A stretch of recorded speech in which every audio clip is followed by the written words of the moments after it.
Jaffna police ஸ்டேஷனுக்கு வந்திருக்கேன்.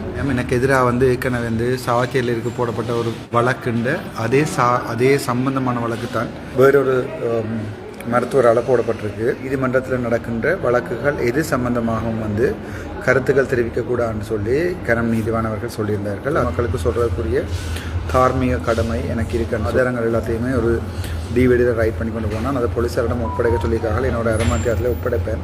நீதிவான் தெளிவாக சொல்லியிருந்தவர், ஒரு இடத்துல பிள்ளை நடக்குன்னு சொன்னால் அதை வெளிக்கொண்டு வர உரிமை இருக்குது, அதை நீங்கள் பிள்ளை என்று சொல்லலான்னு சொல்லி நீதிவான் அவர்கள் தெளிவாக சொல்லியிருந்தவர். அப்பந்தப்பட்ட வேறுக்கு அவைக்கு எதிராக ஆக்ஷன் நடக்கலாம்.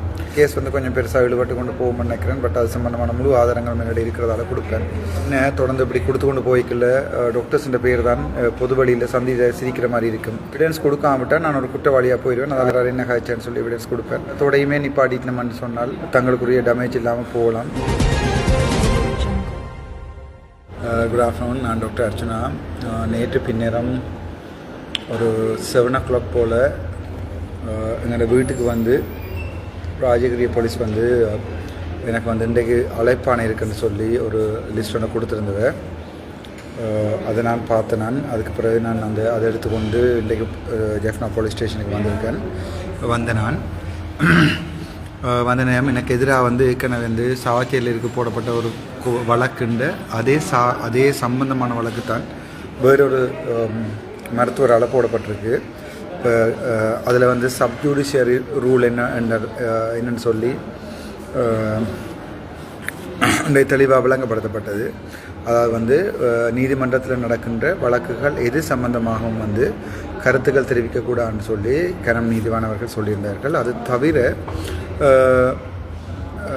ஆனால் அவர்கள் தெளிவாக சொல்லியிருந்தார்கள், நான் ஏன் வழக்குக்கு போனேன், என்ன நடந்தேன்னு சொல்வது பொதுமக்களுக்கு சொல்கிறதுக்குரிய தார்மீக கடமை எனக்கு இருக்குன்னு சொல்லி அதோடு நான் இன்றைக்கு அது சம்பந்தமான ஆதாரங்கள் எல்லாத்தையுமே ஒரு டிவிடியில் ரைட் பண்ணி கொண்டு போனால் அதை போலீஸாரிடம் ஒப்படைக்க சொல்லியிருக்காங்க. என்னோட அரமாட்டியத்தில் ஒப்படைப்பேன்.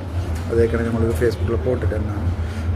ஸோ இப்போ நான் வளமையாக நான் ஒரு லைவ் போட்டாலோ அல்லது ஒரு லைவில் ஒரு விஷயத்தை பொதுமக்களுக்கு பார்வைக்கு போட்டாலும் நான் போடையில் மனநோயில் போட்டுட்டேன் அப்படிலாம் சொல்கிறேன். சில விஷயங்கள் நீதிவான் தெளிவாக சொல்லியிருந்தவர், ஒரு இடத்துல பிள்ளை நடக்குன்னு சொன்னால் அதை வெளிக்கொண்டு வர உரிமை இருக்குது, அதை நீங்கள் பிள்ளை என்று சொல்லலான்னு சொல்லி நீதிவான்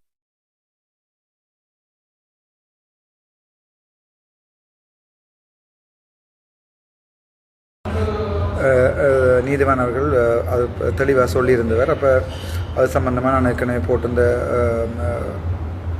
ஃபோன் கால்ஸ் ரெக்கார்டிங்ஸ் கொடுப்பேன். ஸோ அதோட அந்த கோர்ட்ஸ் கேஸ் முடிஞ்சிடுமான்னு நினைக்கிறேன். சம்மந்தப்பட்ட வேறுக்கு அவைக்கு எதிராக ஆக்ஷன் நடக்கலாம். இந்த கேஸ் கொஞ்சம் பெருசாக இழுபட்டு கொண்டு போகும்னு நினைக்கிறேன். பட் அது சம்மந்தமான முழு ஆதாரங்கள் முன்னாடி இருக்கிறதால கொடுப்பேன். என்ன தொடர்ந்து இப்படி கொடுத்து கொண்டு போய்க்கல டாக்டர்ஸ் பேர் தான் பொது வழியில் சிரிக்கிற மாதிரி இருக்கும்.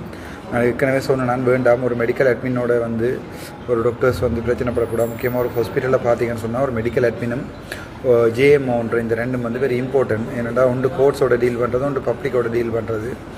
ஸோ நாங்கள் அதில் கொஞ்சம் கவனமாக இருக்கணும்.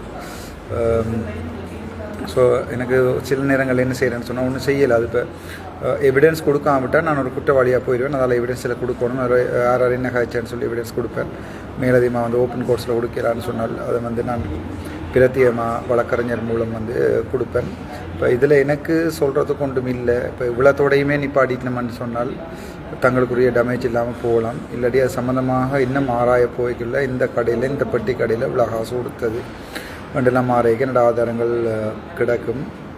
கண் சிவந்து இறுக்கி ஏன் வைத்தியர் ஏனென்றால் நான் தம்பி இப்போ நேற்று பின்னேரம் 5 மணிக்கு வெளிக்கிட்டு கொழும்புல இருந்து 5 மணிக்கு வந்தது 9 மணிக்கு வெளிக்கிட்டு டேக்கில் 5வது இடத்துலையும் நித்திர உண்டு, காரில் நித்திர உண்டு. இப்போ இதே இந்த கட்டின டை நேற்று பின்னேரம் 9 மணிக்கு கட்டின டை இதை வரைக்கும் அங்கே இருந்து டை கட்டி ஷர்ட் போட்டு தான் நான்.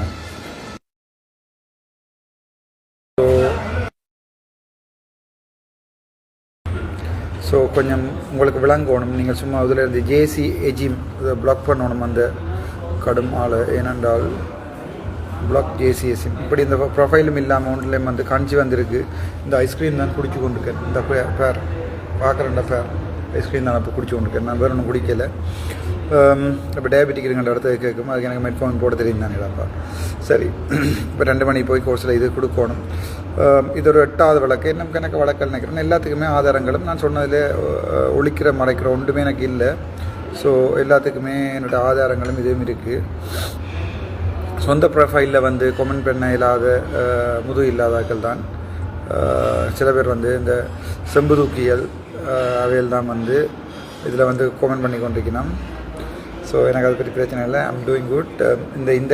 இந்த ஆதாரங்கள் மட்டும் இல்லை, சாவச்சேரி வைத்தியசாலை நடந்த வேறு ஆக்கள் காய்ச்சின முழு ஆதாரம் கிட்டத்தட்ட 11 GB மேலே கொடுக்குறேன். ஒரு மெடிக்கல் அட்மினாக ஒரு ஹாஸ்பிட்டல் டிரெக்டராக வந்து போட்டு நான் என்ன சொல்கிறது, ஒரு ஒரு ஒரு எவிடன்ஸ் இல்லாமல் ஆக்ஷன் எடுக்க மாட்டேன் தானே.